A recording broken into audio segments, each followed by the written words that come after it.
le cri là, c'est-à-dire que le son que j'ai entendu là m'a brisé le cœur. J'ai compris que ma fille était partie. Moi, je clé. Il dit, madame, je vous assure, il n'y a pas de, comment ils appellent ça, il n'y a pas de fœtus. Fœtus. Voilà. Je reçois prix pour l'enfantement. À 8 ans, tu avais l'impression que c'était elle. Je me trompais même de nom encore. Oh là là. Quand je vais l'appeler, j'appelle le nom de sa Ouais. soeur. Encore une nouvelle épreuve qui va survenir, mais cette fois-ci, ça concerne ton couple. Oui. Incroyable. Incroyable.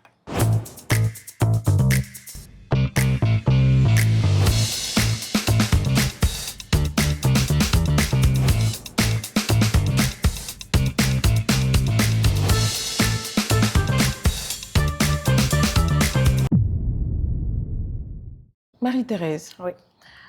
après toutes ces épreuves que tu as connues, problèmes de santé, problèmes d'enfantement, finalement, tu as eu un temps de répit, ta petite fille est arrivée, mais malheureusement, encore une nouvelle épreuve qui va survenir, mais cette fois-ci, ça concerne ton couple. Oui. Incroyable. Incroyable. J'étais dépassée. Je me posais la question de savoir, mais ça va finir quand en fait? Qu'est-ce qui s'est passé? Qu'est-ce qu'il y a? Qu'est-ce que je fais de mauvais en fait? Qu'est-ce que je fais de mal pour traverser toutes ces épreuves en un point fini, année après année après année? En fait, on ne l'a pas vu venir. Tu sais, personne n'est parfait. Hein? Et on n'a pas vu venir. Mais on a commencé à s'éloigner. Et surtout lui. Dieu a fait grâce. Il a commencé à prospérer. Et tout ce qu'on ne pouvait pas s'offrir, maintenant, on pouvait se l'offrir. Donc, j'avais une voiture, il pouvait m'acheter une voiture, on pouvait se faire plaisir, voyager, et surtout lui qui voyageait aussi beaucoup, et tout ça. Et petit à petit, je ne reconnaissais plus mon homme. Quand je me suis rendu compte, j'ai fait ce qu'il faut, hein. J'ai fait ce qu'il faut, parce que nous-mêmes, on était coach. On était coach conjugal oui, à ça. Eden, avec Père à son âme, le pasteur Brou, comme pasteur responsable à l'époque, et oui. son épouse. Voilà, donc j'essayais de comprendre ce qui n'allait pas, et puis j'étais quand même responsable aussi aléamment. Donc voilà, j'essayais d'en parler pour dire que c'est bizarre, je ne comprends plus mon mari, il est distant, j'ai l'impression qu'il ne m'aime plus, même qu'il ne veut plus de moi, tout ça là. On dit, mais toi, qu'est-ce que tu as fait? Je dis, mais moi, je suis ce que je suis. Hein. Vous me connaissez, moi, je suis un livre ouvert. Hein. C'est vrai, caractériel, tout ça là, mais je ne pense pas que je sois si difficile que ça. On dit, non, mais peut-être que c'est parce qu'il ne supporte plus tout. Donc, j'essaie de, voilà, d'essayer de le faire asseoir pour qu'on parle tout. Il a commencé à s'éloigner. Vraiment, il ne voulait plus rien savoir. Il est fatigué, juste au caractériel, je ne le respecte pas, je suis insoumise. Voilà. Moi, vous aviez combien d'années de mariage? Là, déjà, on était... parce que ça a commencé 3 ans avant que le truc... Hein, on était déjà là à 12 ans de mariage. Ok. Oui, je pense, oui. Ouais, on était à 12 ans. Oui, quand même. 12 ans de mariage, l'eau a coulé sur les ponts, ça va. On a même déménagé, on a pris une villa duplex et tout allait vraiment bien chez nous. Et donc, où je pensais que, oh, enfin, je vais respirer. Profiter tout, et de la voilà vie et que tout ça. l'épreuve de mon foyer arrive, que j'ai minimisé. Je vais te dire vrai, je me suis dit, oh, c'est un petit problème, Dieu va régler ça, hein, j'ai minimisé. Et donc, moi, je coachais. Je voyais qu'il n'était plus présent. Il voyageait beaucoup. Il voyageait beaucoup à l'époque. Et moi, je me sentais pratiquement seule. Et quand j'essayais d'en parler avec lui, peut-être que j'utilisais les mauvaises manières, je ne sais pas. Parce qu'aujourd'hui, voilà, je dis, il ne faut pas que je lui rejette à lui seul la faute. C'est ça. Voilà, je suis peut-être coupable aussi, je ne sais pas. Et donc, toujours est-il que ça ne passait pas. Ça ne passait plus. Il y avait des questions d'infidélité dedans, voilà, et puis des soupçons d'infidélité, et puis c'est toujours comme ça qu'on soupçonne et tout ça là. Et il voulait même plus venir à l'église avec moi. Hein. Il voulait plus, je venais à l'église. Et oui, je pense qu'à un moment même, maman Lily a tiqué, hein, elle m'a vue et elle m'a dit, mais tout le temps maintenant, quand tu viens, tu es seule, pourquoi, tout ça. Et puis je lui ai dit, non, écoute, maman Lily, c'est parce que il a beaucoup de, je vais pas dire son nom, hein, voilà. Il a beaucoup de projets, il fait des affaires, il voyage beaucoup. Tout. Et puis il m'a dit, oh, il fait des affaires, il voyage, mais voyage avec lui. Qu'est-ce que tu as? Oh, Lily. Je dis, oui, maman, c'est une bonne idée, mais il voulait pas. Hein. Quand j'essayais, je voulais aller avec lui, tout, il voulait pas. Et j'ai commencé à me sentir seule. Et pasteur Gérard, pasteur Brou. En tout cas, ça tournait entre nous. Hein, on n'arrivait pas chez le père. Hein. Donc, ça tournait entre nous. Ils essayaient de régler tant bien que mal. Mais ça n'allait toujours pas. Je pense que le mec, il ne voulait rien savoir. Et à l'époque, on était déjà en 2015. Et 2016 et 2017, ça faisait 3 ans. Moi, je commençais à fatiguer d'essayer de sauver un foyer. Tout ça, là, et ça ne marchait pas. Malgré tous mes efforts. J'ai tout fait. Hein. Je l'ai convoqué chez les pasteurs. On dit non, il faut prier. Quand tu te réveilles à 3 heures du matin, là, où tu es bien là, tu le réveilles. Là, comme ça, il est bien disposé. J'ai essayé ça. On m'a gbé. Ça n'a pas marché. On dit non, il faut attendre. C'est parce qu'à 3 heures du matin, il est trop fatigué, donc il a mal à la tête. Essaye vers 5 heures. Quand tu finis de prier, là, où tu sens que lui-même est en train de se réveiller pour aller se laver pour aller au travail, là, essaye. On m'a gbé. Tout essayé. T'as tout essayé. J'ai tout essayé pour que ça se règle. Tout ça a commencé à me fatiguer moi-même. Est-ce que tu peux expliquer l'expression on m'a gbé? On m'a gbé, là. Bon, on m'a viré, ça n'a pas marché, on m'a pas écouté. On t'a envoyé paître. On m'a envoyé paître. C'est ça. Pour ceux qui ne sont pas en Côte d'Ivoire, sinon on m'a gbé, les Ivoiriens savent. Donc on m'a envoyé paître. À chaque fois, ça ne marchait pas. À chaque fois, j'essayais de me rapprocher, plus lui, il s'éloignait. Je pense qu'il était déjà ailleurs. Peut-être que je l'avais déjà perdu, mais j'essayais de trucs. Et puis, arrivé le moment où moi-même, maintenant, je me dis, bon, écoute, je vais penser à moi aussi. Je ne suis pas, comme je te l'ai dit là, chez les Ivoiriens, chez nous, on dit en nous, si je ne dis pas de mauvais rêves.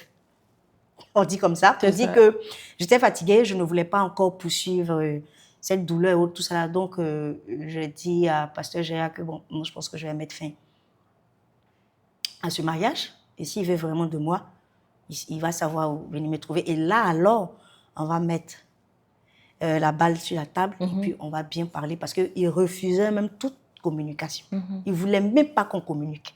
Je dis, mais si on ne parle pas, même si tu me reproches des choses, parce que certainement je ne suis pas parfaite, moi aussi je te reproche des choses, on s'assoit et puis on discute, mais tu refuses toute discussion. Je t'assure qu'une fois, j'ai initié une discussion qui s'est terminée en parlable.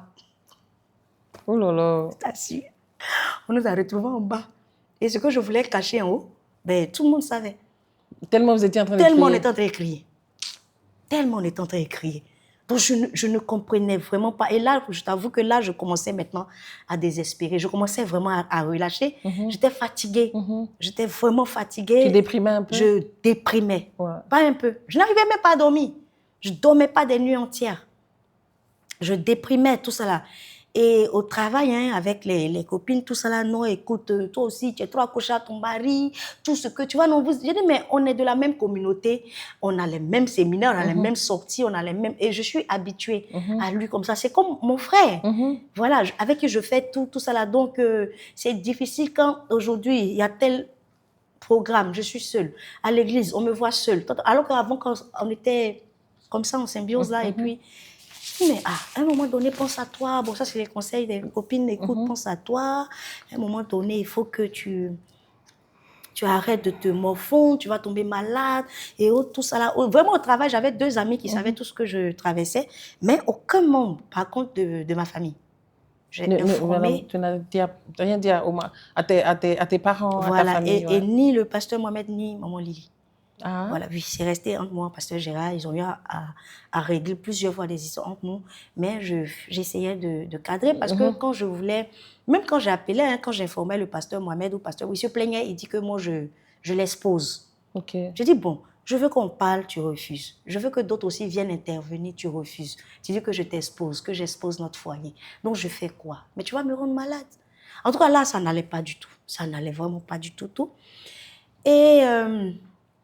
à un moment, j'ai voulu me relaxer aussi. Je dis, bon, moi, je vais lui montrer que je sais m'amuser aussi. Hein. Ouais, je vais lui montrer que je sais m'amuser aussi. Moi, je vais sortir aussi. Donc, au travail, là, mes copines qui avaient leur programme et autres, elles disaient à conseil, elle dit, je viens aussi. Elle ne croyait pas, elle dit, toi, non, c'est dans concert, tu vas venir avec nous. Tu es sûr? Je dis, je vais venir. Ah, je vous dis, je vais venir, vous ne croyez pas. Attendez, donnez-moi le concert, donnez-moi le prix du ticket. Bon, je payais mes tickets, tout. Et puis, on partait. Et tu allais au concert? Hein? Et je partais au concert maintenant. Ce n'était même pas des concerts chrétiens. Hein? Voilà. Donc, je partais au concert, je dansais, hein, je m'amusais. Quand elle dit, on a un after, tout ça, je dis, je viens aussi. Ah, tu ne vas pas à l'église aujourd'hui, tu n'as pas de programme. Je dis, non, je ne vais pas. Je ne vais pas à l'église. je viens aussi. Je ne sais pas ce qu'il y a. Vraiment, je ne sais pas. Mais je savais que j'en avais marre. J'étais fatiguée d'être dans le Seigneur et de traverser tout le temps, des épreuves en un point fini et tout ça. Et donc, je venais. Et lui, par contre, il se fâchait maintenant. Non, je ne veux pas que tu sortes. Il dit, mais dis-moi, là, tu sors. Il est sorti. Tu sais, je suis une personne, quand j'ai décidé de faire quelque chose, je fais jusqu'au bout. Voilà. Voilà. Et là, quand j'ai décidé, là, pour me faire garder raison, c'est compliqué. Donc, il a commencé à se fâcher aussi. Donc, il y a eu plein de scènes où on s'est poursuivi même dans Abidjan, comme dans un film western. Sérieux? Oui. En voiture? Oui, il ne voulait pas que je sorte, je sors. On est pris la voiture aussi, il me poursuit derrière. Bon, des choses comme ça. Et puis, à un moment donné, ça devenait trop, tout ça là. Donc, le 31 décembre 2017, on faisait déjà chambre à part. Hein. Là, on faisait chambre à part. Oui, chacun dormait dans sa chambre, tout. Et on nous a mis sous discipline. Parce que Gérard a dit, bon, on va vous mettre sous discipline. Parce que vous étiez coach conjugal à l'église. On est coach conjugal quand même, on ne peut pas, vous ne pouvez pas coacher. C'est ça. Donc, on nous a enlevé les fiancés. On avait tout. J'ai dit, moi, ça me va tout à fait. Parce que je suis fatiguée, j'ai fait 1 an à coacher seule. Voilà, donc cette fois-ci-là, ça me va. Et le 31 décembre, il s'est apprêté avec les enfants, tout. Et il m'a dit, viens, on s'en va à la veille. Tout. J'ai dit, non, je suis fatiguée de faire semblant. Tu as refusé d'aller à la veille? J'ai refusé d'aller à la traversée. De la traversée en 2017. Donc, j'ai dit non, je suis fatiguée, on va partir faire quoi? On va partir faire comme un couple. Les gens vont nous voir, ils vont dire, oh, voici le couple. Et tout ça là, et puis truc. Il dit, non, on s'en va prier. Il dit, non, on peut prier à la maison. On n'a pas besoin d'aller à l'église pour prier. Donc, je peux prier à la maison. De jeu, je vais faire la veillée en ligne. Donc, tu peux partir, tout ça là. Tu viens vraiment pas? Je dis, non, je ne viens pas. Et donc, voilà comment il est parti avec les enfants. Je suis restée seule à la maison, je me suis enfermée. J'ai mis la télévision, j'ai suivi la veillée en ligne et j'ai fait cette prière. J'ai dit au Seigneur, Seigneur, je pense que 2018, je veux régler tout ça. Je suis fatiguée, j'ai trop souffert. Voilà. Et ça encore, je ne veux pas partir comme ça, malheureuse, tout ça là, mais ça commence à vraiment me fatiguer et je n'ai plus de solution. Et comme ça me fait très mal, que j'ai la douleur, tout ça là, moi, je veux quitter là-dedans. Et cette fois-ci, je ne vais pas informer quelqu'un. Mais Seigneur, je veux partir pas pour briser mon foyer, hein. Je ne veux pas partir pour briser mon foyer, mais je pense que c'est ce que je n'ai pas encore essayé. Donc, quand je vais essayer ça, je pense que ça va lui faire prendre conscience. Réveiller, voilà. Ça va le réveiller, tout ça, et puis il va venir vers moi. Et cette fameuse discussion, communication que je cherchais, je pense que je vais finir par l'avoir. Et puis, les choses vont monter dans l'ordre.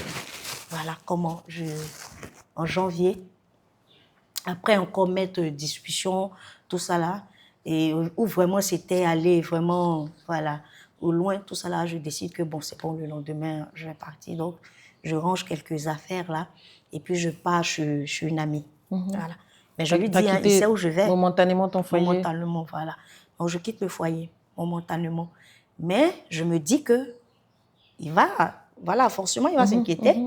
Voilà, il va se remettre en cause et puis il va essayer d'arranger les choses. Et venir te chercher. Et venir me chercher. Mais je n'informe personne. Hein. Je n'ai même pas ma famille, même pas les membres de l'église, personne. Hein. Voilà, donc je reste là. Et puis, je crois, le pasteur Hervé Série, protocole, pasteur Téna, enfin, nos amis, on commence à m'appeler. Non, je m'en vais. On dit, ah, mais qu'est-ce qui se passe? Et c'est là, maintenant, je découvre, en fait, tout ce que le monsieur pensait de moi. Ah bon? Oui, dans la bouche des autres. Oh là. Donc, je suis étonnée quand j'écoute le témoignage qu'il donne de moi. Je dis, ah bon, c'est ce qu'il vous a dit? Ah oui, mais il dit que mais tu sais, on peut arranger. Donc, tout ce que j'entends, voilà, qu'il dit de moi, je dis, mais je suis avec un adversaire, hein, je ne suis pas avec un partenaire. Mais tu pensais tout ça là de moi. Plusieurs fois, j'ai voulu qu'on discute tout, tu as refusé. Donc, au lieu d'avoir de l'espoir maintenant pour retourner, c'était l'effet contraire. J'avais peur maintenant, je ne voulais plus. Okay. Voilà, parce que je dis, si vraiment ils pensent tout ça là de moi, mais qu'est-ce que je vais aller faire encore là-bas? Moi-même, j'étais d'accord pour prendre du temps maintenant. Et voilà, de savoir tout cela. Donc, je disais à ceux-mêmes qui venaient me voir que moi, je suis partie parce que, voilà, j'ai mis sur la table. Maintenant, si lui, non, parce que moi, je ne savais pas qu'il avait quelque chose contre moi. Hein. Moi, je pensais que c'est moi qui avais quelque chose contre lui. Apparemment, c'est lui qui a quelque chose contre moi. Mais moi, je veux qu'on discute. Voilà. Donc, s'il veut, on dit non, il faut retourner à la maison. Je dis non, je ne retourne pas comme ça. Ça va régler quoi? C'est vrai, c'est mon foyer. C'est l'idéal même. Tu avais besoin de parler avec lui, oui, j'avais besoin de parler. Pour éclaircir les choses, en fait. J'avais besoin qu'on fasse le point. Le point. On était déjà là à 15 ans de mariage. Donc, j'avais besoin qu'on fasse le point. Et tout ça, là, lui, il ne voulait pas de retourner. Et les enfants dans tout ça, quand tu es partie chez ton ami, ils sont restés avec lui? Ils sont restés avec lui. Okay. Il y avait un meilleur cadre. Okay, moi, je partais me chercher. Donc, il y avait un meilleur cadre avec leur papa. Et puis, c'est un bon père, quoi qu'on dise. Il aime ses enfants. Okay. Voilà, donc, j'ai laissé les enfants avec eux. Même, j'avais la paix, hein, parce que je savais que c'était un bon... Mais je partais voir les enfants. Hein. Okay. Ah, d'accord. Tiens-toi bien, chaque week-end. Okay. Chaque week-end, je partais voir les enfants.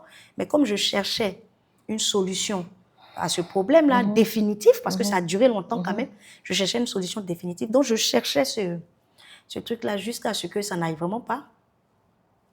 Et que pasteur Gérin informe finalement le pasteur Mohamed. Okay. Voilà. Parce que moi, je l'accusais de tromperie, lui aussi m'accusait de tromperie. Hein, tout ça, donc vraiment, ça n'allait pas, les choses ne semblaient pas s'arranger. Donc, pasteur Gérard, il n'a pas eu d'autre choix. Vraiment, il a dit, vraiment, nous, maintenant, ça nous dépasse, parce que nous sommes vos amis. Quoi qu'on dise, n'allez pas nous écouter, donc vous allez aller vers le Père. Puis le Père. Donc, pasteur Mohamed était étonné. Il était étonné. Parce qu'il me voyait tout le temps, hein, malgré tout ça, là, je savais, hein, malgré que j'avais quitté la maison, tout. Je savais, il y avait même la conférence des femmes, des Léa, tout ça là, j'ai eu le prix même de la meilleure organisatrice. Hein. Donc, pour te dire que j'étais toujours zélée autant à l'église, tout. Donc, ils étaient étonnés. Lui, maman, ils étaient étonnés pour dire, mais attends, c'est pas possible. C'est ce que eux m'ont toujours appelé Maté, hein. Voilà, pas question du nom de mon mari. C'est ce qu'elle traverse. Où? Depuis quand? Comment? En fait, donc c'est l'étonnement de pasteur Mohamed même qui m'a fait un peu sourire quand on est parti. La première fois, pasteur Mohamed a essayé de nous écouter de part et d'autre. Il niait, c'était fait. Moi, j'ai pris le temps de faire les captures d'écran et autres, tout ça là, de ces méchancetés et autres, tout ça là. Et puis, bon, pasteur Mohamed a dit, bon, d'accord, ok. On calme le jeu, calme le jeu. Je vais vous suivre moi-même. On va essayer de régler le problème comme il se doit tout. Alors, je dis d'accord, moi, j'étais partante, j'étais contente même. J'ai dit, voilà, pasteur Mohamed va régler ça maintenant. Et tout ça, et puis bon, je vais retourner. Mais cette fois-ci, ça ne sera plus pareil parce qu'on aura eu le temps de parler. Mais waouh, quelqu'un, il peut se rappeler de ce que tu as fait depuis 2004, 2005, 2008. Ça, des choses même que tu as oubliées. Quand les couples se fâchent. Oui, quand les couples se fâchent, en fait, moi, j'ai compris. Hein, je me suis dit que, écoute, on veut noyer son chien. On l'accuse de rage. On l'accuse de rage. C'est comme ça que j'ai pris ça. Et donc, pendant que pasteur Mohamed était en train de nous suivre là, et autres, bon, j'ai découvert qu'il avait quelqu'un d'autre. Il m'a dit lui-même, voilà. Il me l'a dit lui-même, bien que il y avait des oui-dits et autres, tout ça là, il me l'a dit lui-même, il ne me l'a pas caché. Je lui dis, ben, il n'y a pas de problème, hein. Moi, c'est que pasteur Mohamed nous suit, donc ce que ça va donner, voilà, donc, truc. Et puis, je pense que la dernière fois, on est parti voir le pasteur Mohamed, il a craché, voilà. Il a dit devant le pasteur Mohamed, non, qu'il ne voulait plus de la relation. Ah, moi, je portais toujours mon alliance, hein, et j'espérais toujours. Et il avait envoyé une première demande de divorce que je n'ai pas répondu. Voilà, je n'ai pas accepté. Je n'ai pas répondu, tout ça là, parce que j'espérais toujours. C'est ça. Et quand il a dit devant pasteur Mohamed, il portait déjà plus son alliance. Il a dit à pasteur Mohamed qu'il ne voulait vraiment plus, que c'est plus possible. Voilà, il n'avait plus d'amour pour moi. Il n'avait plus rien, tout. Et pasteur Mohamed m'a demandé qu'est-ce que moi j'en pensais. J'ai dit, mais c'est lui qui est l'homme, hein. Voilà, c'est lui qui est l'homme, c'est lui qui épouse, c'est dans sa maison que je suis. Et tout ça là, après tout ce qui s'est passé, vraiment, s'il dit qu'il ne ressent plus rien pour moi, moi, je ne peux pas forcer. Voilà, moi, je ne peux pas forcer. Donc, sa décision est la mienne. Mais vraiment avec un calme. J'avais fini d'avoir mes crises d'angoisse parce qu'il s'était passé quand même 8-9 mois. Voilà, donc j'avais fini avec les crises d'angoisse, les pleurs, les trucs, tout ça là. Je commençais même à accepter la situation. Comme j'avais des oui-dits par rapport à sa nouvelle relation, donc j'ai commencé à prendre les choses vraiment calmement. Et puis, vous avez entamé la procédure de divorce et il m'a envoyé une deuxième. Procédure. Là, quand il m'a envoyé une deuxième, j'ai vu que c'était en contentieux, qu'il me convoquait. J'ai dit non, moi, je ne veux pas en contentieux. Voilà, surtout que nous sommes deux chrétiens, nous avons accepté Jésus, nous sommes chrétiens, on appartient à la même communauté. On ne va pas aller se battre devant des païens, on ne va pas aller se battre devant des juges. Et tu as préféré à l'amiable alors? J'ai préféré à l'amiable. Et lui aussi, il était d'accord. Donc voilà comment on va à l'amiable. Ok, d'accord. Vous êtes allé à la procédure de divorce. Mais entre-temps, avec tout ça, tu te sentais comment? Ta vie spirituelle, ton service avec Dieu, t'as continué ou bien? Et c'est là que vient maintenant ma descente. Là, je n'ai plus espoir en rien. Je ne crois en rien. J'ai peut-être oublié, on peut dire, tout ce que Dieu a fait pour moi. Je me dis que bon, je pense que forcer les choses, ça ne sert à rien. Le Seigneur, ce n'est pas pour moi. Sérieux? Donc, je ne vais plus à l'église. J'arrête de partir à l'église. Les frères m'appellent, hein. C'est ça qui est bien dans la communauté. Jamais ils vont te laisser, tu vas te perdre. Jamais. On va t'appeler jusqu'à... Tu vas venir à l'église forcée. Donc, on m'appelle. Donc, je vais de temps en temps, tu vois. Pasteur Tena, voilà, qui était toujours ma responsable. Elle, avec sa soeur, là. Elle m'appelle, viens, non, ne reste pas à la maison, tout ça. Mais j'avais plus le cœur à ça. Il y avait même un programme, Léaman, où on m'a reconduit encore dans mon poste.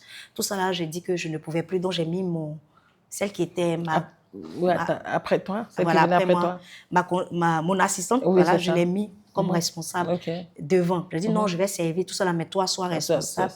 Tout ça, et puis voilà, quoi. Je ne partais plus à l'église, je ne priais plus, je ne lisais plus la Bible. Voilà. À ce point? Oui, à ce point-là. Et je commençais même à sortir avec mes copines, là. Ça m'a donné une impression de vie. Voilà, j'avais l'impression de vie, entre guillemets. Entre guillemets, oui, bien sûr. J'avais l'impression que je revivais. Voilà, le monde est doux, quoi. Tu es repartie dans le monde, en fait. Je suis repartie dans le monde, voilà. En temps, au travail, hein, pendant tout ce que je t'ai expliqué, la procédure, je rencontre quelqu'un, je fais la connaissance d'un jeune homme, voilà, à qui je sens plaire, voilà. Et moi, j'étais dans mes contradictions, avec mes problèmes de divorce, je vais à l'église dimanche, samedi, je suis dans les maquis. J'étais dans tout ce brouillard-là, et puis je le rencontre.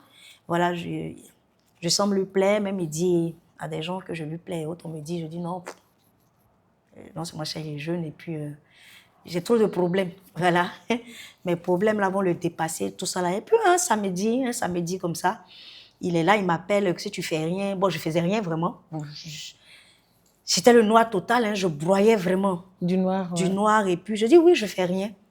Donc il m'a dit, tu seras où? Je dis, je serai à Cocody, là, et je lui ai indiqué, puis il est venu. Et il est venu comme ça, tu connais, hein, on cherche toujours quelqu'un à qui on peut se confier, autre que tout ce que tout le monde sait déjà. Ils vont dire encore, c'est là, ces problèmes. Elle ne finit pas. Une autre épreuve encore. J'étais fatiguée de parler de mes épreuves. C'est ça. Voilà, à mon entourage. Surtout ma famille. Hein. Ma famille n'hésitait pas à dire, ouais, toi tu dis que tu es chrétienne, mais tous les jours, là, c'est toi. Il y a le décès, c'est toi. C'est toi qui perds tes enfants. C'est toi. Oui, ma famille m'a dit ça, carrément. D'accord. Voilà, donc tu vois, il y avait un peu tout ça là. J'étais fatiguée. Et donc j'ai commencé à parler avec lui. Il a commencé à être mon confident. Et petit à petit, mon confident, mon ami, il était tout le temps là pour moi. Vraiment, il était gentil. Ce truc dont je lui parlais de Jésus. Il dit, ah, moi je suis chrétienne, hein. Et toi?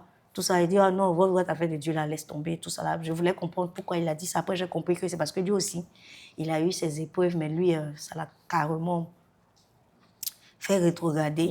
Et tout ça. Et puis je lui ai dit, non, mais tu sais que Jésus, il fait des merveilles. Il dit, oui, c'est ça, tu es dedans là. Jésus fait des merveilles. Ouais, j'ai senti ça passer. Ok, bon, cela mis dans l'autre, quand maintenant mon ex, je peux l'appeler mon ex maintenant, voilà, et il confirme, on est en pleine, à la justice, hein, en train de divorcer, et je ne partais plus à l'église vraiment, vu qu'il avait donné son dernier mot à Pasteur Mohamed, donc Pasteur Mohamed ne nous a plus convoqués. Pasteur Mohamed a simplement dit, bon, étant donné que vous êtes des chrétiens, que, comment on appelle ça, vous êtes de la même communauté, tu ne lui fais pas des difficultés pour voir ses enfants. Parce qu'à l'époque, il me faisait un peu de difficultés pour voir les enfants, tout ça, et puis ne sois pas méchant, ce que tu lui dois, donne-lui. Voilà, Pasteur Mohamed a dit ça correctement et autres, vu que tu as déjà quelqu'un d'autre. Voilà. Donc, quand on est sorti de là, moi, je me suis sentie soulagée. J'ai dit, bon, je pense que lui, c'est fini. Voilà. Je bats son nom, moi, je passe à autre chose. Je passe à autre chose là, je suis passée à autre chose. Ouais. Je ne voulais même plus entendre parler de l'église. Je ne voulais plus entendre parler du service. Je voulais m'amuser. Je me suis dit, bon, toutes ces années que j'ai sacrifiées, en fait, ce n'était pas un sacrifice, servir Dieu, c'est bon, mais c'est comme ça que je voyais à cette époque. Toutes ces années que j'ai sacrifiées à servir le Seigneur, à servir le Seigneur, à servir le Seigneur pendant des années, tout ce que j'ai traversé, tout, il a fallu que ça encore m'arrive. Ben, c'est que ce n'est pas la peine. Ce n'est pas la peine.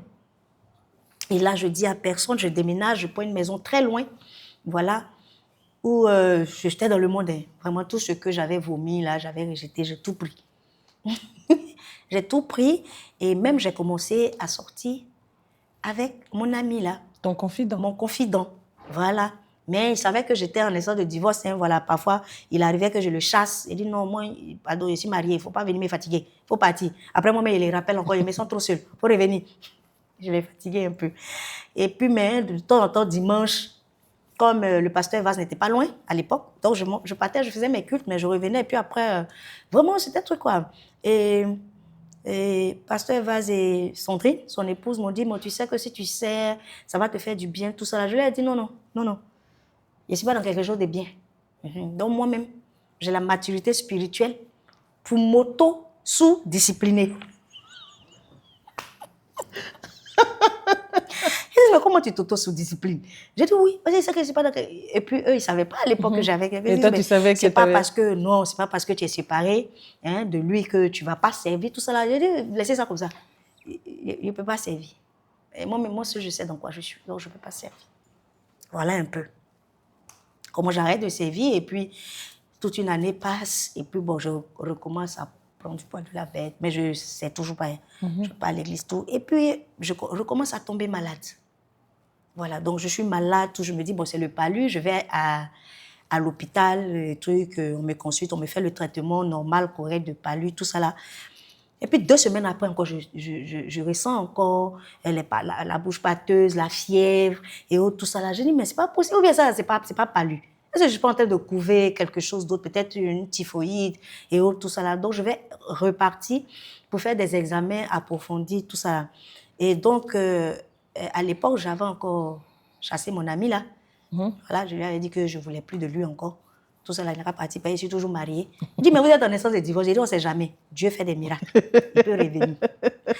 Ma vie était bizarre sur ce moment-là. Donc, je ne répars encore une deuxième fois. Donc, tu as fait une pause avec lui, en fait? Oui, je fais une pause avec lui. Donc, je ne repars une deuxième fois à l'hôpital et tout ça. Et mon médecin traitant me dit, bon, ça va, hein, tu n'as pas de palu, tout ça là, tout va bien. Moi, je te conseille d'aller voir un gynécologue. Gynécologue? Je t'assure. J'ai dit, pardon. Je dis pardon. Il dit non, je te conseille d'aller voir un gynécologue. Sinon, tu n'as plus de palu, tous tes examens sont bons, tu n'as pas de fièvre typhoïde, tout. Mais comme tu dis que tu te sens fiévreuse, que tu as la bouche pâteuse, on ne sait jamais. Tu sais, souvent, il y a des kysses et autres. C'est comme ça qu'il m'a dit. Il y a des kysses parfois qui fatiguent ou bien des fibromes. Il dit, ah ouais, ça doit être ça. Ça doit être ça. Mais bon, j'espère que ce n'est pas trop grave. Donc, j'ai compris. Mais je laisse passer quand même 1 mois. Hein.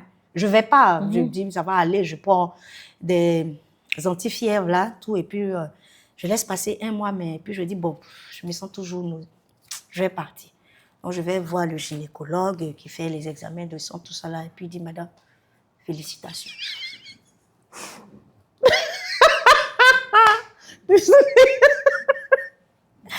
C'était trop bizarre. J'ai dit, pardon. Félicitations de quoi? Il dit, félicitations, vous êtes enceinte de 4 mois. J'ai dit, pardon. Que quoi? Qu'est-ce que pour me mettre? Je suis enceinte de 4 mois. Il dit, oui. Madame, à l'époque, j'avais mon, comment on appelle ça, ma CNI et tout, hein, c'était au nom de mon ex. Donc, pour le gynécologue, il ne comprend pas pourquoi. Ah oui, je dis non. Il dit, mais pourquoi vous êtes étonnée? Je dis au gynécologue, mais tu as vu mon âge? Comment à cet âge-là on peut... J'avais 42 ans à l'époque. Okay. Je dis, mais comment à cet âge-là on peut tomber enceinte? Hein? Moi, il dit, mais il faut croire. Il faut croire. À 42 ans, on peut tomber enceinte. Mais ça serait un peu risqué quand même parce que, bon, t'es passé 40 ans. Donc, on va te suivre et tout ça. Je dis, non, c'est pas possible. Oublie. Il dit, pardon? Il dit, t'en sais 4 mois. Hein? Il dit, oui. Il dit, oublie.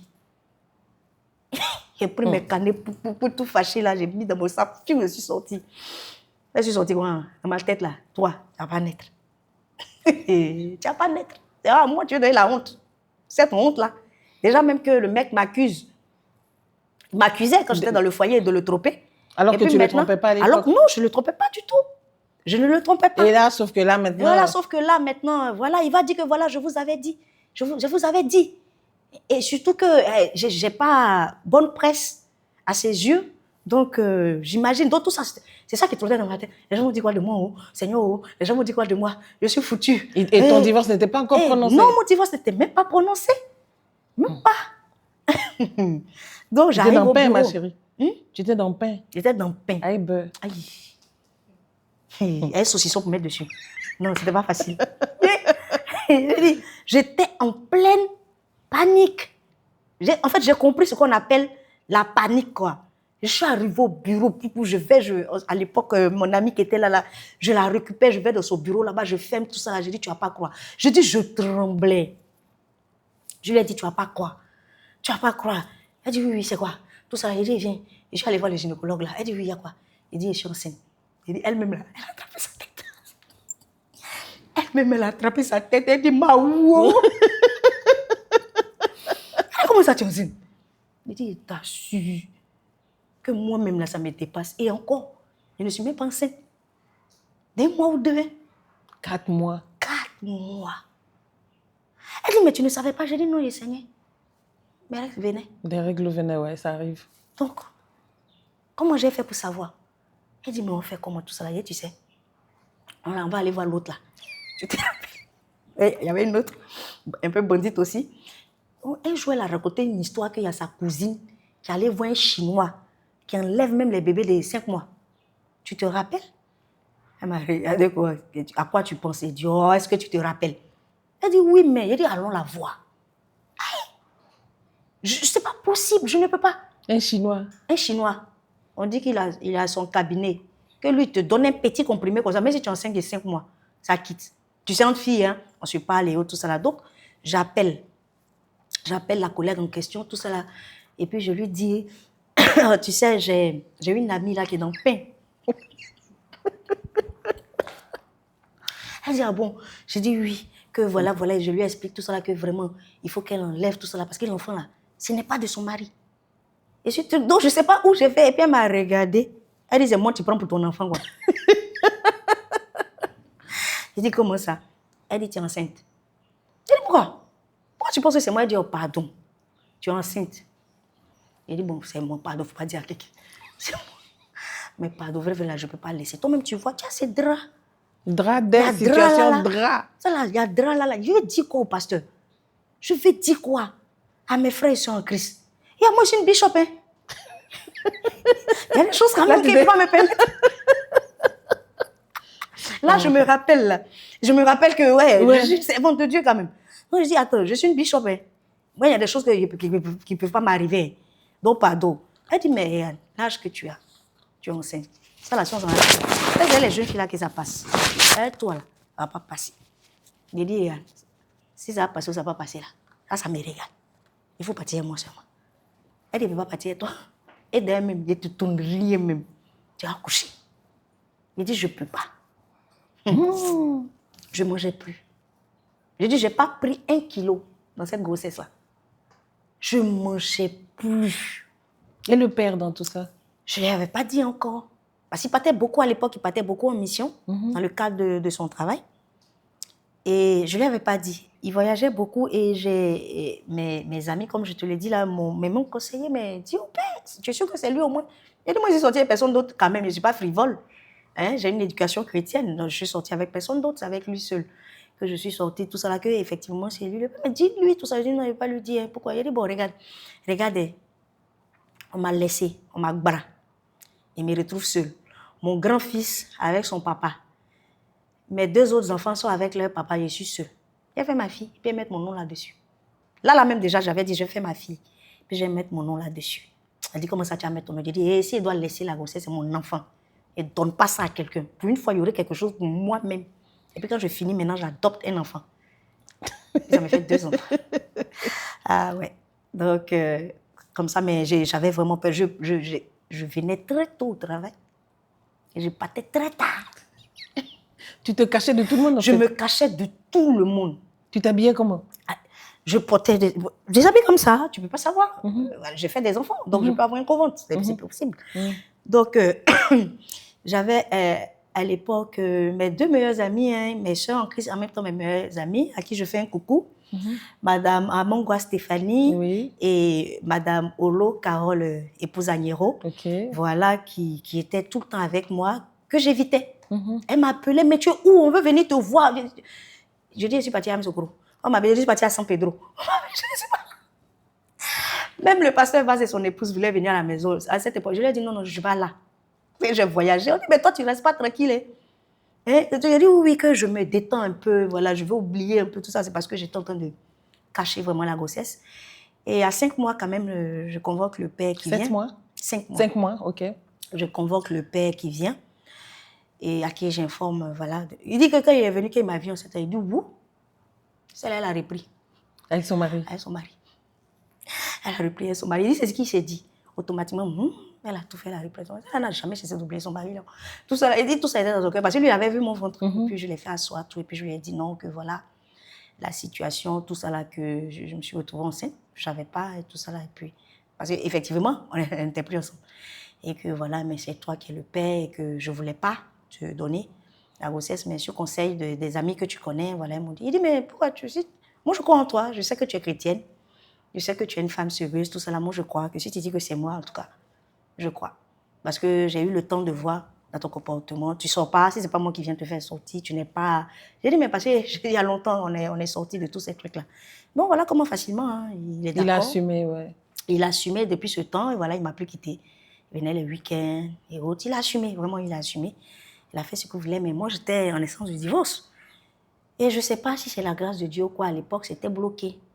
On ne m'a plus appelé jusqu'à ce que j'accouche. Je ne suis plus partie à la justice, en tout cas. Voilà. On ne m'a plus appelé jusqu'à ce que j'accouche. Donc, du coup, ton ex-mari... Mon ex-mari ne savait pas. Il venait de déposer les enfants. Quand il venait de déposer les enfants, je me rappelle à l'époque, j'avais 8 mois. J'étais presque à terme, il est venu déposer les enfants. Il est même monté, tout ça. J'avais porté une grosse robe, donc je suis restée assise. Voilà. Il n'a pas vu. Il n'a pas fait attention. Voilà. Mais comme moi je suis enceinte, tu ne peux pas savoir. Hein, si tu ne vois pas mon ventre, il n'y a rien qui change sur moi. C'est voilà. ça. Donc je pense que c'est ça qui l'a trompé. Je ne suis pas fière. Il ne faut pas que ceux qui m'écoutent pensent que je suis fière de cette époque, de mon histoire, mais c'est mon histoire. Et si je suis venue pour témoigner, c'est pour dire que Dieu, il était encore là. Amen. Et qu'il a fait de grandes choses malgré que j'ai rétrogradé. Mais je pense que je n'ai pas rétrogradé pour me perdre. Hein, parce que je te dis ça, mais j'avais des... Comment on appelle ça? J'avais de la conscience quand même, tu vois. Souvent, ça venait, mais qu'est-ce que tu es en train de faire? Tu es en train de détruire ta vie. Hein, tu es un enfant de Dieu, ressaisis-toi. Donc, je pouvais prendre les trois jours où je restais dans la chambre. Je faisais 6-18, je jeûnais, je priais et tout. Il m'arrivait de faire ça. Hein, malgré que je me cachais. Et comme ça, là, jusqu'à ce que, aidée vraiment par 2 sœurs en Christ encore, Madame Eounou, Nadia Eounou, et Madame Olo Carole, voilà, elle, c'est ma sœur qui est tout le temps restée auprès de moi, qui est restée dans la confidence, qui m'a aidée. Elles ont fini par voir que tu étais enceinte? Hein? Elles ont fini par savoir que tu étais enceinte? Oui, elle a fini, pas Stéphanie. OK. Pas Mangwa. Mangwa, elle, c'est après. OK, d'accord. Mais Carole, elle, et puis elle m'a soutenue. Elle a été vraiment une bonne sœur pour moi. Elle était à mes côtés. Elle ne m'a pas jugée. Elle m'a comprise. Et elle est restée avec moi. J'ai accouché même chez elle. Okay. C'est chez elle que je suis partie. Et je suis partie à la clinique. Elle était avec moi. Tout ça, ma famille ne savait pas. Hein. Sauf ma petite sœur. Okay. Et pour la petite anecdote, quand ma petite sœur a su même, je lui disais, tu sais que je rêve. Elle dit, ah bon? J'ai dit, j'ai prié. J'ai dit à Dieu que je veux une fille. Elle dit, regardez, toi, tu es gonflé. Hein? Toi, tu es dans le péché. Et c'est toi qui exige. Dieu te fait grâce. Tu es enceinte, tu ne vas pas te cacher pour aller accoucher là-bas. Tu vas venir même dire que tu veux quelque chose. J'ai dit, ah mon cher, moi j'ai dit au Seigneur que malgré que j'ai fait Nati là, je continue toujours de penser à ma fille qui est décédée en pleurant, tout ça là. Donc pour tuer même le discours là, il me donne une fille encore. Puis c'est fini. Elle dit, bon, j'ai dit, moi aussi, tu sais, la Bible dit que là où le péché abonde, la grâce surabonde. Tu sais, quand nous sommes dans ce genre de trucs là, on a toujours des versets pour nous réconforter. Ne faites pas ça. Vous ne faites pas ça. Et donc, voilà comment je vais faire l'échographie encore. Ouais, et puis, voilà, c'est une fille. Donc là, quand je reviens à la maison, j'appelle ma soeur et puis je dis, je t'ai dit, je te l'ai dit. Je te l'ai dit que Dieu fait grâce. Elle dit, en tout cas, Dieu fait grâce de qui fait grâce d'elle. Tu penses que je veux une garçon, quoi. Non, moi, je voulais une fille. C'est ce que je veux, là, que Dieu me donne. En fait, c'est mon témoignage avec le Seigneur. Voilà. Donc, on dit accoucher. Et ton fils aîné dans tout ça, il a su? Oui, mon fils aîné, mais c'est lui qui était à l'hôpital avec moi. Hein. Okay. Voilà, je ne voulais même pas qu'on voie le père et autres, tout ça là. Je le mettais un peu encore en retrait, malgré qu'il assumait tout. À l'hôpital, c'est mon fils qui était là. Hein. La sage-femme même, elle a pensé que c'était le père. Et il a commencé à être babu, tout ça là. Elle a dit, ah, félicitations, papa. Il a dit, non, hein. Tanti, c'est ma maman. C'est pas moi le papa, c'est ma maman. Il dit, ah, ta maman. Il dit, non, c'est pas, il ne vieillit pas. Sinon, il y a longtemps quand même. C'est un peu longtemps. C'est parce que je ne vieillis pas. Donc, ça, c'est pour la petite anecdote. Donc, voilà comment j'accouche.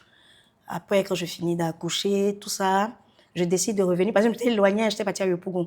Donc, je décide de revenir maintenant sur Cocody, reprendre à Codège et autres, tout ça là. Et le père de ma fille, là, lui, bon, il dit qu'il m'aime, hein, qu'il veut rester avec moi, tout ça. Mais tant que mes problèmes avec mon ex ne sont pas résolus, lui, il est d'accord pour attendre. Voilà. Il attendait que tu obtiennes ton divorce? J'ai vu vraiment un grand amour dans ce fait-là, parce que je me dis, il était jeune, il travaillait, il pouvait avoir les femmes qu'il voulait, tout, mais il a dit que c'est moi qu'il aime. Il était plus jeune que toi? Il est plus jeune que toi? Oui. Il n'aime pas que je le dise, désolé, mais bon, je témoigne selon la vérité. Oui. Voilà, il est plus jeune que moi. Voilà, et donc moi-même, ça m'est dépassé. Je ne sais pas ce que je lui ai donné. Mais qu'est-ce que tu aimais chez lui? Qu'est-ce qui t'a attiré chez lui? Tu sais, plus jeune, quand je rêvais le foyer, quand je rêvais le couple, je rêvais ami. Hein. Moi, je voulais que mon compagnon, mon conjoint soit mon ami, mon bestie, quelqu'un avec... Parce que moi-même, j'aime rire. Moi-même, j'aime déconner, j'aime rire, je suis extravertie, tout ça, tu vois. Donc, ce que je voulais, c'était un ami, quelqu'un avec qui je pouvais déconner, pleurer ensemble, qui comprenait ma féminité. Voilà, qui comprenait mes états d'âme de femme, mes caprices et autres, voilà. Donc, j'avais pas eu ça, franchement, avec ton premier mari, c'était un peu difficile. Entre nous deux, c'était pas mon ami, en fait, mon premier mari. Voilà, c'était pas mon ami. On était vraiment monsieur, madame, la femme doit être soumise, homme est le chef de la famille, tant de trucs. Ça m'embêtait un peu. Ça m'embêtait un peu, voilà. Parce que surtout, nous, on a grandi dans une famille vraiment moderne et tout ça là. Donc, j'avais un peu de mal avec ça. Et du coup, avec lui, il y avait cette complicité-là, voilà, le père de ma fille, là, à l'époque, il y avait cette complicité-là. J'avais même pas besoin de parler. J'avais même du mal à croire que c'est pas possible, quelqu'un de plus jeune que moi. Voilà, mais il était plus jeune que moi en âge, hein, mais spirituellement et mentalement, voilà, c'était un homme mûr, voilà, qui arrivait. Et puis, j'essayais même de faire mes caprices. Il avait de la maturité. Il avait de la maturité. Il a beaucoup de maturité. Donc, il me soutenait, il me comprenait. Il faut me juger, il ne juge pas forcément. Il dit non, s'assoit pour en parler. Que je n'arrivais pas déjà avec l'autre. C'était déjà quelque chose. Voilà, c'est ça. Voilà, de rencontrer quelqu'un qui peut te dire, qui est homme, qui peut te dire, assieds-toi, et discutons de ce qui ne va pas. Alors, et sans crier. Hein. C'est ça. Voilà, parce que quand moi je commence à être émotive, là, je crie. Il me dit, non, calme-toi. Tu n'es pas obligé de crier. Calme-toi. Tu peux me dire ce qui ne va pas, mais dans le calme. Et ça me touchait beaucoup. Au fur et à mesure que j'ai appris à le connaître, j'ai vu que non, c'était quelqu'un de très posé même, de très casé même. Voilà. Alors finalement, tu as fini par obtenir ton divorce? Oui, j'ai obtenu le divorce. Et maintenant avec le père de ta fille? Et le père de ma fille, tu sais, quand on était ensemble et autres, quand ma famille a commencé à apprendre même que j'ai accouché, ils n'étaient pas contents. Du coup, ils n'ont pas accepté... du premier abord, ils n'ont pas accepté le père de ma fille. Donc, il y avait des difficultés. Donc, c'était toujours comme ça, les hauts, les bas, les hauts. Et puis, avec mon divorce, ça soufflait. Il y a d'autres qui pensaient que j'allais retourner avec mon ex. Je disais non, je ne retourne plus. Il y a lui qui était là aussi, qui pensait qu'on ne sait jamais. Voilà, donc, finalement, petit à petit, les années passaient. J'ai fini par obtenir le divorce. Et il a dit comme ça que moi, je ne vais pas te donner la honte. Il faut dire à ta famille que peut-être qu'ils ne me voient pas comme l'autre, parce que l'autre était plus aisé, hein, financièrement quand même. Voilà, donc il faut dire à ta famille que peut-être que je ne suis pas aussi aisée que l'autre, tout, mais moi je t'aime et je ne vais jamais te lâcher. À moins que toi-même, tu me lâches. Voilà. Moi, je te fais cette promesse. Et mon fils aussi, il ne voulait pas, hein, mon fils avait beaucoup de... il ne voulait pas, en tout cas. Il ne sentait pas, il disait non, que maman, tu sors d'un divorce, tu ne vas pas encore te remettre. Et puis lui, là, franchement, des trucs comme ça. Moi, je lui ai dit les peurs, les craintes de mon fils, tout ça là, que voilà ce que mon fils pense, hein, tout ça là. Donc, si vraiment tu veux de moi, tu ferais mieux de l'appeler. Et ce qu'il a fait, il a organisé une rencontre, il a invité à aller manger les deux, et puis il a rassuré.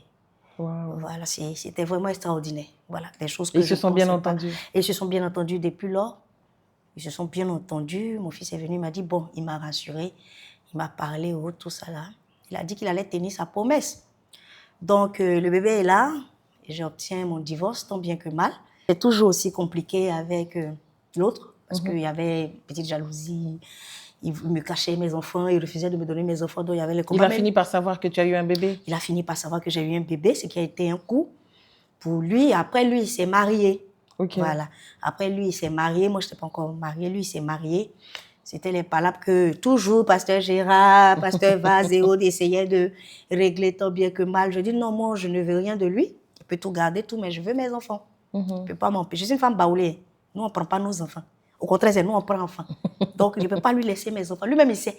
Donc, voilà le combat que je menais maintenant pour qu'il respecte ce que la justice a décidé. C'était tout mon problème. Je voulais qu'il respecte ce que la justice a décidé.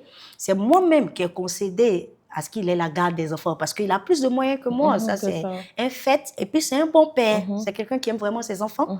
Voilà, il faut lui reconnaître ça. Donc, j'ai concédé mes droits de visite et d'hébergement. Je ne sais pas pourquoi tu vas m'empêcher de voir mes enfants. Tu ne respectes pas ça. Donc, il y a eu le lot de toutes les convocations à la police, à la justice. Il y a eu tout ce lot, mais... Finalement, les choses ont fini par rentrer dans l'ordre. Voilà, par rentrer dans l'ordre. Et en 2021, lui s'est marié, tout avant moi. Et quand c'est fini, maintenant, voilà, mon nouveau conjoint a dit, bon, voilà.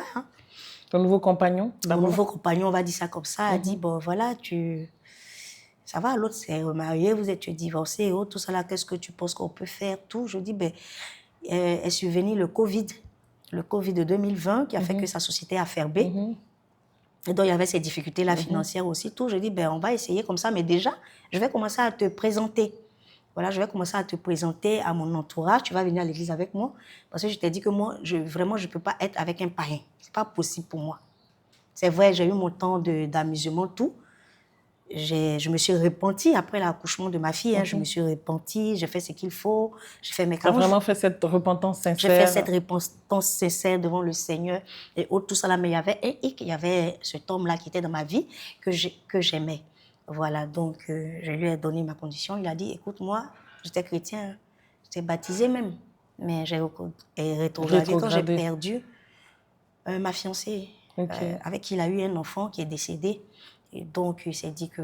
Donc, il a rétrogradé, il allait dans le monde. Sinon, lui, maintenant qu'il m'a, et c'est ce qui lui plaît chez moi, c'est ce qu'il a dit, c'est mon caractère chrétien même. Il sent que je suis une chrétienne dans tous mes faits et gestes, dans ma manière de faire et tout ça. Il sent que je suis une vraie chrétienne. Donc, vraiment, il cherchait une femme qui allait le ramener vers le Seigneur. Tout ça, là, il pense qu'il est tombé sur la bonne personne. Il dit, bon, comme quoi,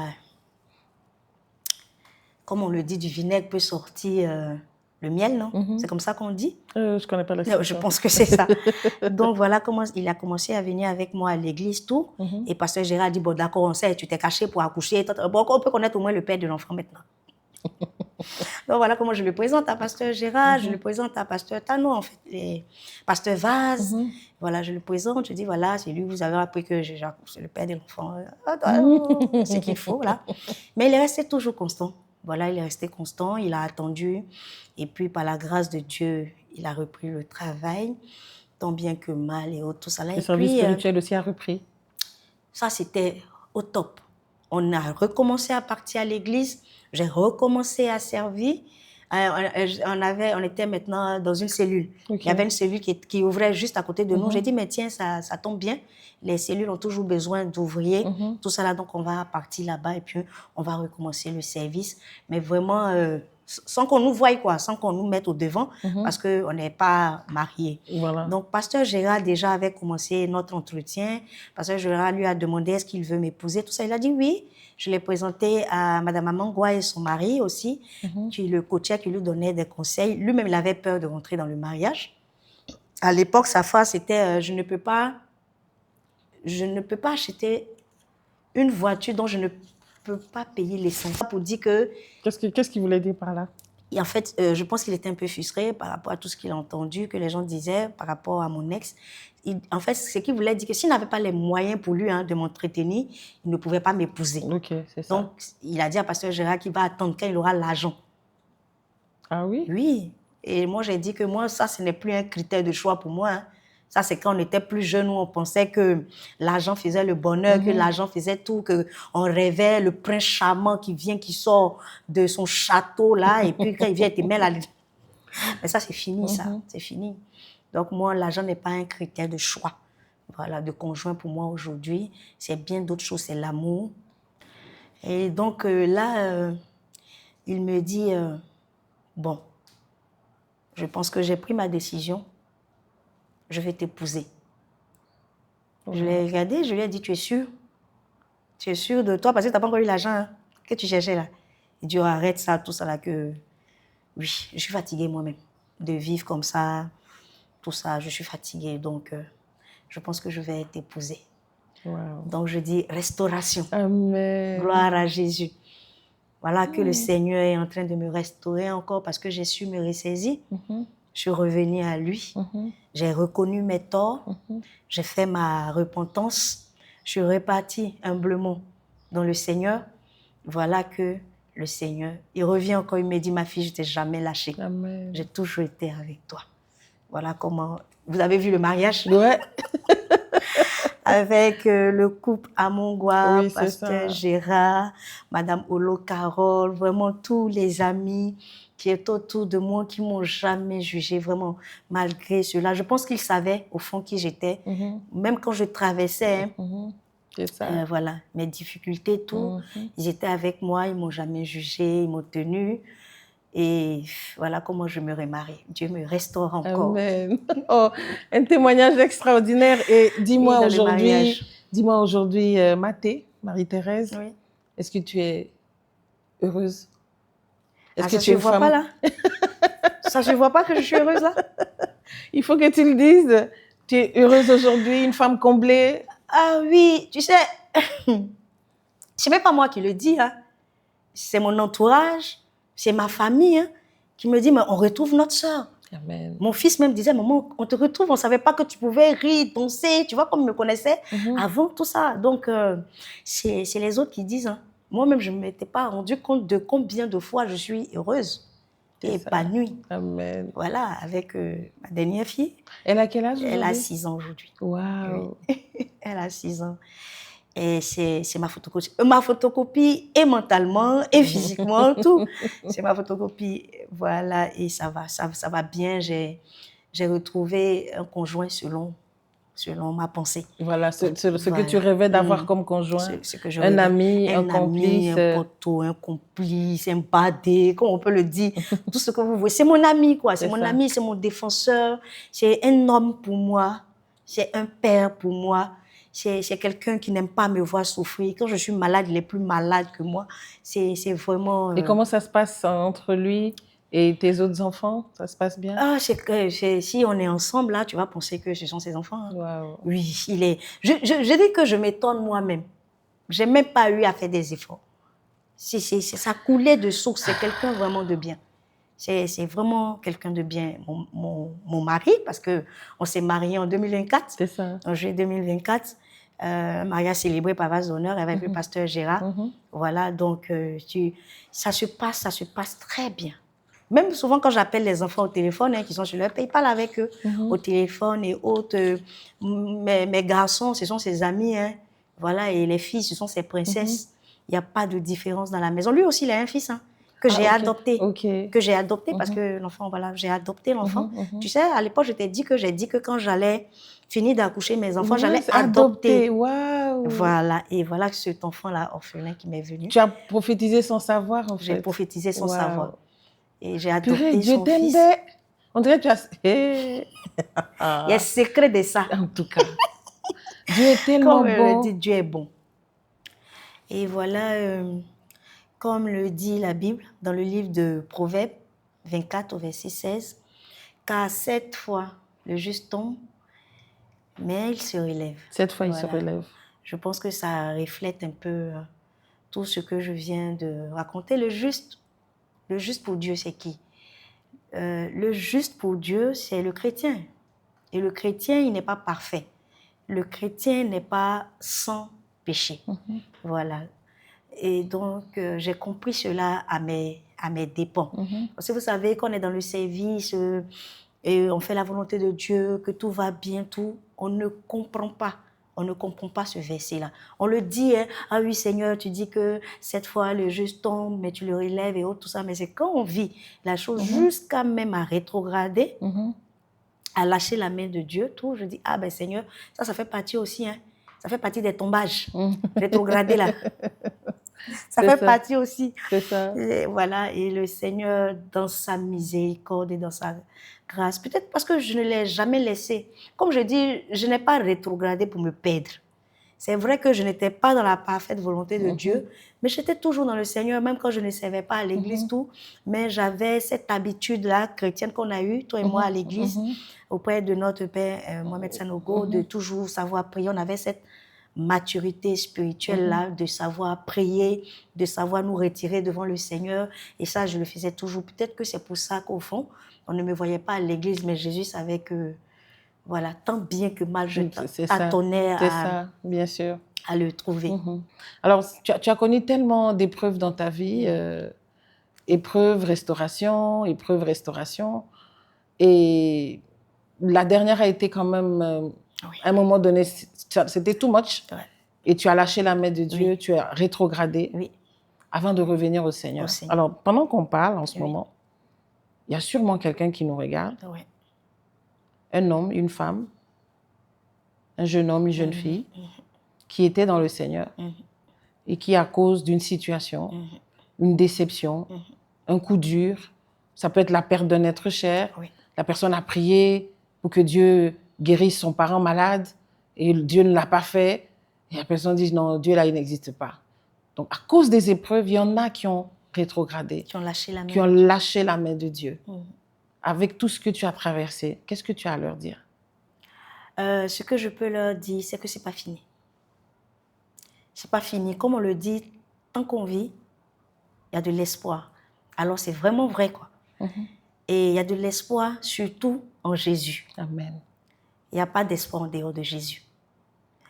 Le chrétien pense, en fait, moi j'ai l'impression que les gens pensent que comme ils ont donné leur vie à Jésus, qu'ils sont devenus chrétiens, ils doivent être de super hommes. Alors que on ne peut pas être de super hommes parce qu'on est pécheur dès notre naissance, comme le dit la Bible.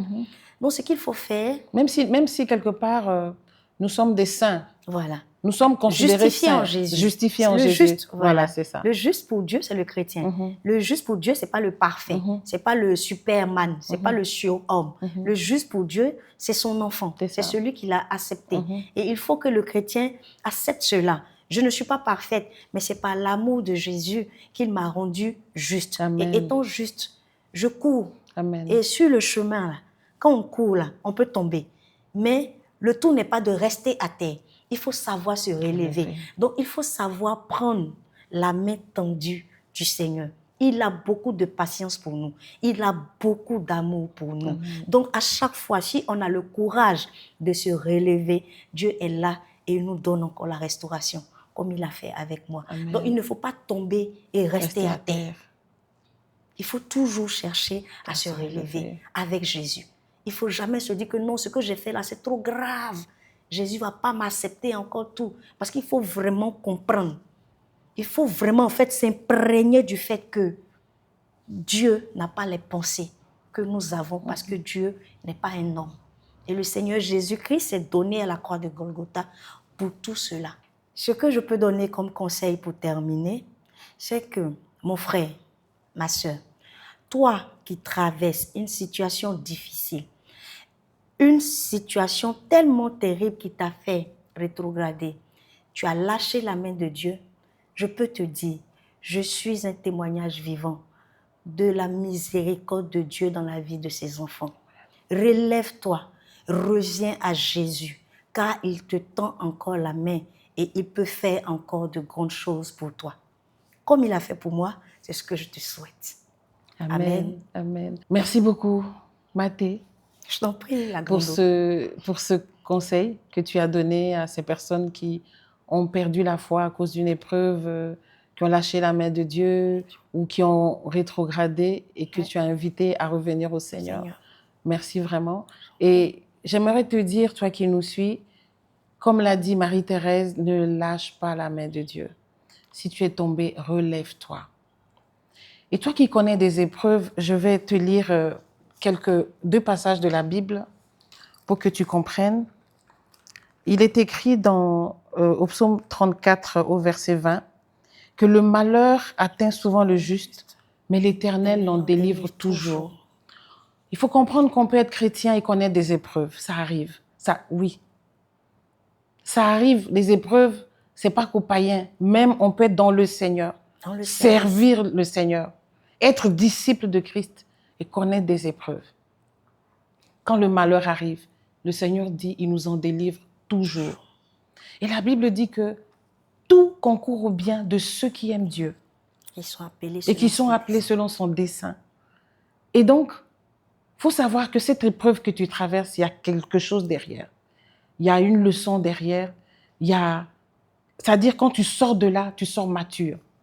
Donc quand tu tombes là, quand tu connais ces épreuves-là, ne lâche pas la main de Christ. Reste attaché à Christ. Et je vais te lire un autre passage. La Bible dit, « Tu nous as fait éprouver bien des détresses et des malheurs, mais tu nous redonneras la vie. Tu nous feras remonter des abîmes de la terre. » Donc quand les épreuves arrivent, il faut savoir qu'on ne va pas rester dedans.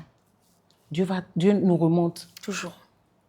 Alors, toi qui nous suis, pardon, s'il te plaît. Ne lâche pas la main de Dieu parce que tu connais des épreuves. Et si c'est dans le péché que tu es tombé, comme c'est arrivé à notre sœur, qui a rétrogradé, qui est retournée dans le monde, avant de revenir au Seigneur, pardon, reviens à Christ. Reviens à Christ.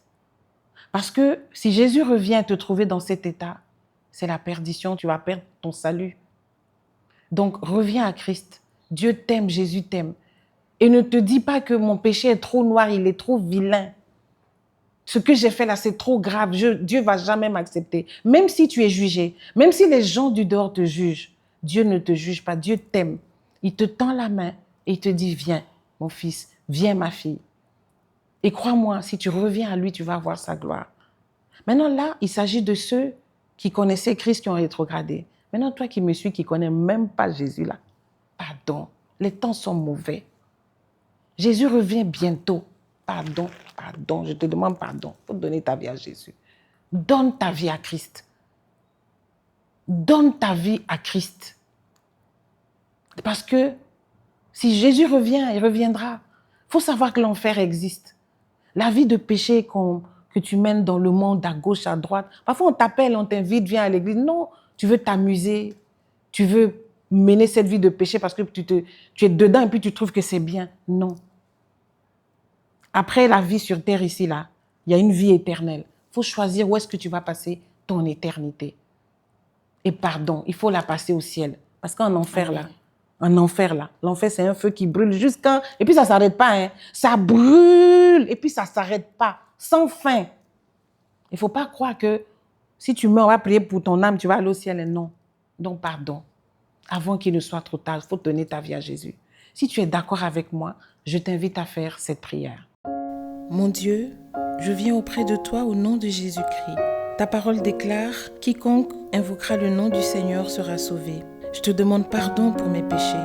Je demande à Jésus de venir dans mon cœur et de devenir le Seigneur et le Sauveur de ma vie. Je crois dans mon cœur et je confesse que Jésus est le Seigneur, qu'il est mort pour mes péchés et que Dieu l'a ressuscité des morts. Je déclare que je suis sauvé, je suis né de nouveau, je suis désormais enfant de Dieu et j'ai la vie éternelle dans mon esprit. Amen. Marie-Thérèse, merci. Je t'en prie, la grande.